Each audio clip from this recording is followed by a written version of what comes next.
Alors, épisode 1, stratégie d'entreprise, première étape clé de toute transformation d'organisation. Effectivement, dans le cadre d'une saga sur la transformation digitale, on va avoir 7 étapes, donc 7 webinars d'un quart d'heure sur lequel nous reviendrons pour préciser les différents points. Alors, premier point aujourd'hui, donc c'est la stratégie d'entreprise et on l'évoque dans le cadre d'une transformation digitale qui forcément impacte selon 3 dimensions l'entreprise. Première dimension, c'est son organisation, c'est ses processus qu'il va falloir revoir puisque l'impact digital est fort. Deuxième point, c'est le savoir-être et le savoir-faire dans l'entreprise parce qu'on bouscule les habitudes, on change un certain nombre de choses, on va même transformer en profondeur à la fois bien sûr les processus, mais donc la façon de faire.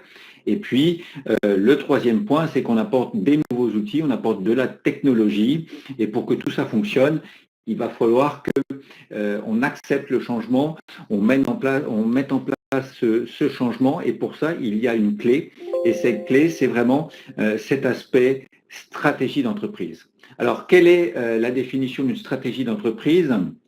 Eh bien, cette stratégie, c'est une orientation de toutes les actions qu'on va mener ou que l'on mène, bien évidemment, afin d'atteindre une finalité ou un but donné. Alors, on va faire la différence entre finalité et but, mais la stratégie, c'est vraiment quelque chose qui se positionne au niveau action. Contrairement à la politique, je parle bien sûr de la politique d'entreprise, mais la politique de façon générale, où là on se positionne au niveau décisionnel. Donc la stratégie n'est pas la politique. La politique va être au service de la stratégie parce que c'est elle qui va prendre des décisions sur tel ou tel type de choses que l'on va pouvoir appliquer ou non dans le cadre de la stratégie. Donc on va dicter des règles de conduite ou par exemple, on dira dans ce cadre de cette stratégie, on ne va pas utiliser de sous-traitants pour tel type d'action, par exemple. Et puis, puisque je parle d'action, la stratégie n'est pas le plan d'action qui, lui, est un plan vraiment très précis de toutes les actions qu'on va mener dans le cadre de la stratégie. Alors, je parlais de finalité, de but et d'objectif.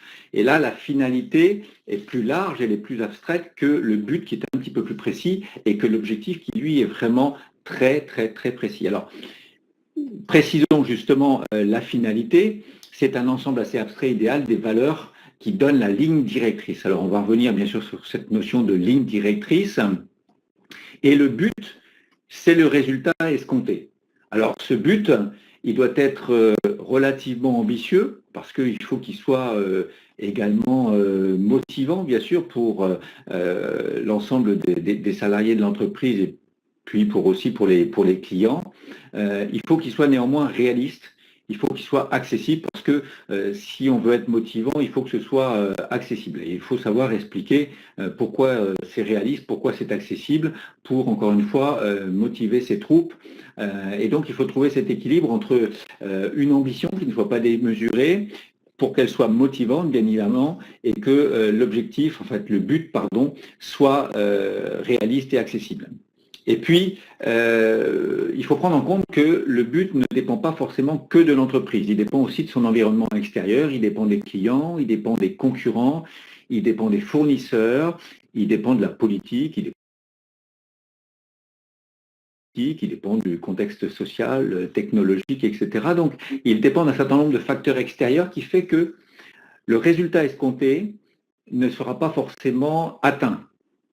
Voilà, donc ça il faut le préciser, c'est une différence importante avec les objectifs. Et puis bien sûr, dans ce but, on peut y rajouter un terme à court, moyen ou plus long terme, bien évidemment. Alors une finalité d'entreprise, pour vous donner un exemple, ce serait je veux que l'entreprise soit rentable et efficiente, par exemple.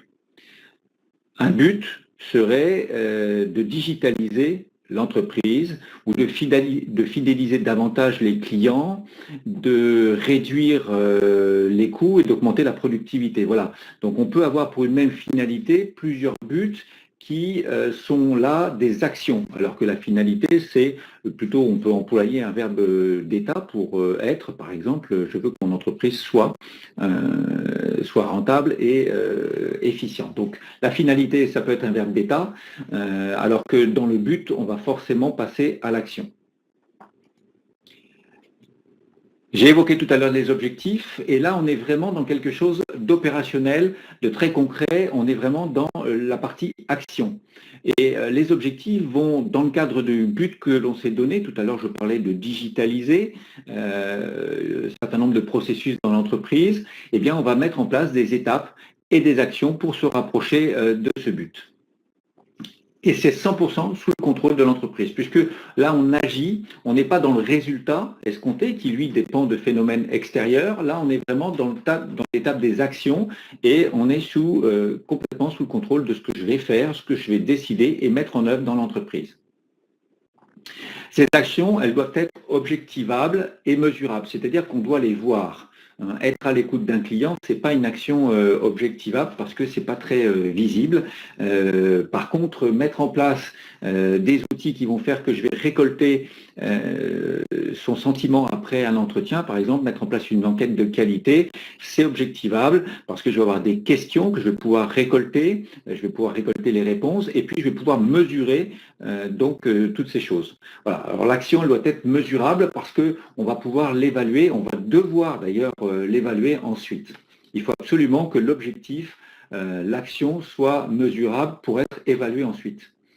Et puis, il y a un aspect fondamental. Alors, je reviendrai dans d'autres webinars sur la roadmap, mais c'est le planning de réalisation et forcément un objectif, une action doit avoir une date de début ou de fin, voire une fréquence. Par exemple, je vais mettre en place une newsletter tous les 15 jours, tous les mardis de chaque semaine, une semaine sur deux, pardon, je vais mettre en place une newsletter par exemple. Je vais poster, autre exemple, tous les lundis, je vais poster sur les réseaux sociaux un billet. Voilà. Donc on a absolument besoin de ce terme. Alors, pourquoi est-ce qu'on a besoin de définir cette stratégie d'entreprise? Maintenant qu'on en sait un tout petit peu plus sur la stratégie d'entreprise, eh bien parce que c'est une ligne directrice qui va nous permettre d'assurer le développement, la rentabilité et la pérennité de l'entreprise. Donc, on est vraiment sur quelque chose de stratégique, c'est le cas de le dire, pour le chef d'entreprise qui doit, avec la direction générale, valoriser donc cette conduite, cette ligne directrice où va l'entreprise, c'est tout simplement pour assurer son développement, sa rentabilité et sa pérennité. Donc c'est quand même capital. Et dans cette vision du chef d'entreprise, on va y mettre également, pour atteindre le résultat, on va pouvoir y intégrer des valeurs. Et ces valeurs, notamment aujourd'hui, c'est des valeurs de développement durable et de responsabilité sociale. Alors c'est très important également pour communiquer auprès des clients, auprès de l'entreprise, bien sûr, en interne comme en externe, d'assurer ces valeurs-là qui sont aujourd'hui porteuses. Et ça m'amène d'ailleurs à dire la stratégie d'entreprise, c'est un vecteur. C'est un vecteur de communication et de partage de la vision et donc de ses valeurs. C'est la vision du pilote, c'est la vision du capitaine, c'est la vision de la direction et du cap que l'on prend. Et ça, c'est important parce que ça va nous permettre de fédérer donc les clients, les employés, parce que lorsqu'on a des tempêtes que l'on peut rencontrer dans la mise en œuvre de cette, vous savez, la vie d'une entreprise, c'est pas un long fleuve tranquille, donc on va forcément rencontrer des obstacles, on va forcément rencontrer des tempêtes, et si on sait maintenir le cap, si on sait assurer tout ça, eh bien on va pouvoir préserver la motivation des équipes, et puis on saura mieux se justifier, mieux s'expliquer, mieux expliquer peut-être certaines difficultés auprès de la clientèle. On doit aussi assurer la conduite du changement. Tout à l'heure, je parlais d'acceptation et de mise en œuvre du changement. Et vous savez que l'être humain, eh bien, c'est dans ses gènes, c'est dans sa constitution, son subconscient est programmé pour éviter le changement. Et on a une résistance naturelle au changement. Donc, pour favoriser cette conduite du changement, on doit absolument impliquer la direction générale, d'autant que ces changements sont parfois transversaux dans l'entreprise et que des services qui sont organisés en silo ne communiquent pas forcément bien entre eux. Il peut y avoir même certaines frictions entre les différents services. Alors oui, Sophie, vous recevrez, j'ai oublié de le préciser tout à l'heure, le diaporama, il sera téléchargeable à l'issue de cette présentation. Donc c'est important d'impliquer l'ensemble des services dans cette transformation, et notamment la transformation digitale qui, elle, va toucher absolument tous les services qui vont devoir travailler de manière transversale et non plus en silo comme ils le faisaient avant, avec un fil conducteur qui est souvent aujourd'hui le client, puisque l'entreprise est customer centric, comme on dit aujourd'hui, donc elle est centrée sur le client, et on a besoin donc d'imposer ce changement, et ça va se faire au travers, afin de l'imposer avec non pas force mais aussi avec adhésion, voilà, donc on va le faire au travers de cette stratégie d'entreprise qui donne cette ligne directrice. Et puis, cette stratégie, c'est le socle des étapes qui vont suivre et qu'on abordera donc dans nos prochains séminaires. Le prochain sera d'ailleurs le 8 décembre sur la partie mode projet. Et donc, ces étapes suivantes vont découler de la stratégie. Donc, s'il n'y a pas de stratégie clairement établie, on ne va pas pouvoir définir de roadmap, de mode projet, d'actions précises, etc. Et là, on a quelques difficultés ensuite à communiquer aussi bien en interne qu'en externe. Alors, comment est-ce qu'on va définir cette stratégie? Eh bien, je me base ici sur des aspects plutôt marketing client. Quels sont, en termes de conquête, de fidélisation, de rétention, les priorités que je dois accorder à l'entreprise? Alors, bien sûr, tout ça demande d'avoir un certain nombre de feedbacks sur la façon dont fonctionne l'entreprise, c'est-à-dire quelles sont aujourd'hui mes orientations dans l'entreprise. Est-ce que mes clients sont plutôt satisfaits? Est-ce que j'ai un bon taux de fidélisation? Est-ce que j'ai un turnover important ou pas? Est-ce qu'il faut que je retienne davantage mes clients? Vous savez que la rétention, c'est d'empêcher que les bons clients s'en aillent, enfin que les clients tout court s'en aillent. La fidélisation, c'est d'accroître le panier moyen, la consommation moyenne, parce que lorsque j'ai plusieurs types de produits dans l'entreprise, est-ce que j'ai un panier moyen qui est en augmentation ou pas? Est-ce qu'il est suffisamment représentatif de l'ensemble de ma production? Et puis la conquête, c'est d'aller chercher de nouveaux clients. Quelles sont mes priorités? Quelles sont mes priorités ici par rapport à ça? Est-ce que je dois conduire une stratégie basée sur ma politique de produits et services que je dois muscler ou que je dois renforcer ou que je dois affiner, que je dois booster? Quelle connaissance client, quelle piste d'amélioration? Alors oui, j'ai pas chargé le bon diaporama. Quelle piste d'amélioration? Par exemple, sur, vous ne l'aurez pas cette petite coquille, dans le téléchargement. Donc, quelle connaissance client va me permettre effectivement de suivre des pistes pour accroître la rentabilité de mon entreprise, puisque si je reprends l'exemple tout à l'heure. Alors, court, moyen, long terme. Alors, une stratégie, elle doit être à moyen et long terme, mais avec des objectifs à court terme, parce qu'on y va étape après étape, et donc on va avoir forcément une marche après l'autre, un pas après l'autre à franchir, mais toujours avec une ligne conductrice qui est un petit peu plus moyen terme, voire à plus long terme. Alors, c'est parfois difficile aujourd'hui de se projeter à plusieurs années, mais on peut tout du moins se projeter à 2-3 ans, donc c'est du moyen terme, et puis surtout mettre en place année après année un certain nombre d'étapes. Donc là, on est sur du court terme. En 2017, voilà, j'ai pour objectif de mettre en place tel et tel type d'action observable et mesurable. Je vous le rappelle, puisqu'il faudra à la fin de l'année 2017, et on est dans les bonnes périodes là aujourd'hui, pour définir sa stratégie 2017, en termes, enfin son plan d'action 2017 dans le cadre de la stratégie que l'on s'est fixée. Bien sûr, cette stratégie doit tenir compte des capacités de l'entreprise et on doit faire face avec cette réalité qui est que voilà, j'ai des budgets, j'ai des contraintes budgétaires notamment, et donc il faut que je fasse avec. Et je vais aussi privilégier, aujourd'hui on est quand même sur du court terme, donc des échéances relativement court terme, et j'ai besoin de privilégier des ROI relativement rapides parce que j'ai besoin de motiver mes troupes, j'ai besoin de mettre en place des actions qui ne soient pas des arlésiennes, hein, qui ne durent pas éternellement, et donc de valider tout ça rapidement. Alors, Dans la stratégie, il y a 3 formes de pouvoir et j'ai trouvé ça sur un blog et vous pourrez y venir. Pourquoi? Parce que la stratégie, initialement, ça vient du grec stratégos, qui est l'art l'art militaire, en fait. Hein. Donc, la première stratégie, c'est celle qui consiste à être très bien organisée, à favoriser l'engagement de ses troupes, c'est-à-dire à se prévaloir grâce à la bonne organisation, finalement, de ses ressources et à prendre le pouvoir sur les autres, sur les compétiteurs, hein, sur la concurrence, parce qu'on est mieux organisé, on a des ressources supérieures, on a un meilleur soutien, on a une meilleure position formelle. Ça, c'est la stratégie de base qu'on pourrait aussi appeler de la tactique. Ensuite, on a la possibilité de créer et là d'innover, donc en définissant une industrie, en créant une nouvelle industrie. Donc là, c'est le domaine des nouvelles technologies notamment. Donc je crée un nouvel agenda, comme on dit dans le contexte politique, et c'est moi qui vais redéfinir un certain nombre de règles dans l'agenda. Et puis la troisième, c'est d'anticiper. Avec là vraiment des ruptures où je vais contrôler tous les paramètres extérieurs. Ça, c'est la troisième forme de pouvoir, c'est la plus complexe bien sûr parce que c'est celle qui nécessite de prendre en compte tous les facteurs extérieurs de l'entreprise que j'évoquais tout à l'heure, y compris social, technologique, politique, etc.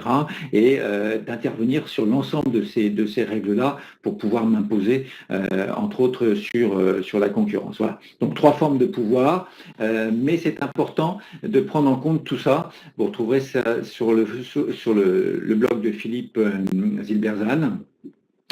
C'est très intéressant.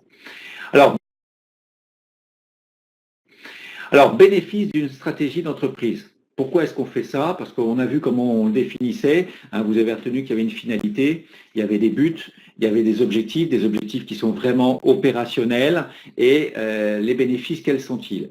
Eh bien, ces bénéfices, déjà, c'est de diminuer le stress, en particulier des gens dans l'entreprise, parce qu'à partir du moment où il n'y a plus d'incertitude sur la voie que l'on va prendre, sur la route qui est toute tracée, que l'on voit l'horizon, eh bien, on va diminuer le stress. Ça, c'est un point essentiel. De façon parallèle, on va permettre aussi aux gens de se focaliser davantage sur les actions à mener qui ne dépendent que de l'entreprise. Et c'est important que les gens puissent se centrer sur quelque chose qui, d'une part, est opérationnel. Ça évite de se poser des questions sur un certain nombre de choses. Donc, d'une part, on diminue le stress, mais en plus, on rend les gens plus attentionnés sur leurs tâches, sur leurs missions, parce qu'on a défini la route, on a défini les tâches à mettre en œuvre, et donc ils peuvent se centrer dessus. Alors bien sûr, si je ne les ai pas définis, je peux me centrer sur rien du tout, et là, je vais partir à droite et à gauche, je vais errer, alors que j'ai plutôt besoin d'être productif, et donc pour être productif, il faut que je puisse me centrer sur quelque chose qui a été défini. Ensuite, je vais augmenter la confiance. Pourquoi j'augmente la confiance? Parce qu'à partir du moment où les choses sont définies, que je n'ai pas à me poser de questions et je sais ce sur quoi je dois fonctionner, ce sur quoi je peux travailler, ce sur quoi j'ai un pouvoir d'ailleurs, puisque je vais directement agir sur des tâches qui ont été définies, qui sont à mettre en œuvre, alors je vais augmenter ma confiance parce que je vais aussi voir la réalisation de ce que je suis concrètement en train de définir. C'est-à-dire qu'au fur et à mesure que j'avance dans ma roadmap, dans les actions qui sont précisément définies, eh bien, j'augmente ma confiance parce que je réalise. C'est le contentement s'obtient par le faire, parce que je fais, parce que je suis dans la réalisation, je suis content et donc j'augmente ma confiance et puis j'augmente bien sûr ma satisfaction parce que les résultats sont atteints. Les résultats n'ont pas forcément le but escompté au départ, mais au moins tout du moins mes actions, j'atteins mes actions et si bien évidemment les résultats, j'avais prévu 20% de croissance et je ne fais que 19 ou 18% de croissance, je pourrais tout de même être satisfait, mais au moins toutes les actions qui avaient été prévues initialement ont été réalisées. Voilà. Alors, quelques mots maintenant sur Amabis, que certains connaissent déjà. On a donc une approche globale lorsqu'on parle de data management qui tient compte d'une approche transversale de l'organisation de l'entreprise qui est à la fois humaine, processurale et technologique, c'est ce qu'on vient d'évoquer. Une approche métier aussi, pourquoi? Parce qu'on a une approche marketing commercial, mais aussi du système d'information et des aspects réglementaires. On a un métier de conseil, d'éditeur et d'intégrateur de solutions sur les parties qualité de données, sur les parties d'infogérance de bases de données à caractère CRM, de marketing automation également. Et puis bien sûr de business intelligence. Voilà, donc on a une prestation très complète aujourd'hui sur les aspects de data management et c'est pourquoi on insiste également sur tous ces aspects d'organisation. Alors, on est bien sûr présent, analyse, voyez, descriptive et prédictive de parcours client, et puis on est présent sur l'ensemble des secteurs d'activité parce que tous les secteurs d'activité sont confrontés au data management aujourd'hui parce que la digitalisation, elle est inéluctable, elle est partout et on doit gérer des consommateurs, on doit gérer des clients, on doit gérer pour certains des usagers, mais peu importe, on gère de la data, on gère des informations clients et ce dans tout secteur d'activité. Alors, avant de passer à la séance de questions-réponses, prochain webinaire le 29 novembre sur la data quality à l'international, parce qu'aujourd'hui, dans les bases de données, on s'internationalise forcément, puisque le digital abolit les frontières, donc on a des données qui nous viennent de l'étranger, et donc c'est le 29 novembre. Et puis, je vous l'ai dit, le 8 décembre, on continuera cette saga de la transformation digitale. On a aujourd'hui parlé de stratégie, on parlera de mode projet. Voilà. L'intervention est terminée en ce qui concerne l'exposé. Je peux maintenant répondre à vos différentes questions. Voilà, alors a priori, c'était clair. Personne n'a conservé. Alors, est-ce que j'ai, à part, oui, vous allez recevoir la documentation qui sera prochainement en ligne. Voilà, quand est-ce qu'on a un? Non, il n'y avait pas de questions. Alors, la présentation a dû être claire, donc retenez, hein, finalité, merci Édouard. Donc, finalité, but, c'est le résultat escompté qui ne dépend pas forcément de nous. Et ensuite, on va mettre des objectifs qui sont des actions et donc un plan d'action qui va nous permettre, selon une roadmap, de dérouler. L'ensemble va nous... Merci Aziz. L'ensemble va nous donner donc cette direction qui va permettre de focaliser les gens en interne dans l'entreprise, de fédérer donc les clients. Voilà. Merci. Donc, peut-être une question, Fabiola. Bah, très bien, non, ce n'est pas une question. Bah, écoutez, merci de votre attention. Mais la stratégie... Alors, la stratégie doit tenir compte de tout. Elle tient compte effectivement, elle tient compte à la fois des aspects internes et externes. Hein. Souvenez-vous, là, enfin, vous l'avez peut-être pas entendu, mais la stratégie au départ, c'est quelque chose de militaire. Donc, on gère une armée, donc on gère forcément des hommes. Hein. Donc, l'homme, il a toute sa place au sein de l'organisation. Bien au contraire, c'est un des maillons importants. Et donc, dans cette stratégie, on va mettre en place des résultats, un but escompté, et c'est au travers des actions et au travers de ce qu'on va faire avec les hommes qu'on va pouvoir atteindre le résultat escompté. Donc oui, elle tient compte des hommes et surtout des ressources. Elle tient compte des ressources, il faut que, et j'en ai parlé quand tout à l'heure je disais, vous le retrouverez dans le diaporama, la stratégie doit être ambitieuse, elle doit être motivante, elle doit être réaliste. Donc là, c'est bien en parlant des hommes, en tenant compte des hommes, qu'on affiche ce côté motivant, mais ce côté réaliste, ce côté accessible, parce que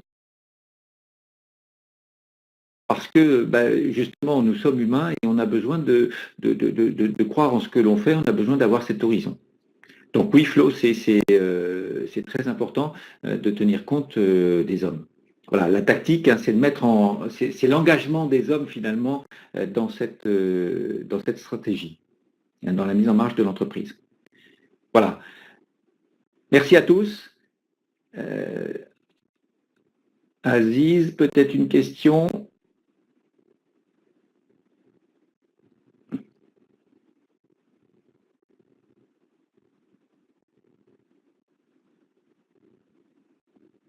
Alors, le 29 novembre, on va parler d'analysation des données, parce qu'aujourd'hui, lorsque vous travaillez, notamment dans le digital, vous collectez de l'information qui vient de l'étranger. Et donc, on va parler vous pouvez retrouver sur la chaîne du webinaire le synoptique, la synthèse du webinaire. Donc, on parlera de la façon dont on va assurer la qualité de données dans des bases qui deviennent de plus en plus internationales, puisque grâce au digital, les bases s'internationalisent. Donc, comment est-ce qu'on fait lorsque on a des données internationales dans une base pour pouvoir continuer de les contrôler au même titre qu'on les a dans notre pays adoptif, donc que ce soit au Maroc ou que ce soit en France.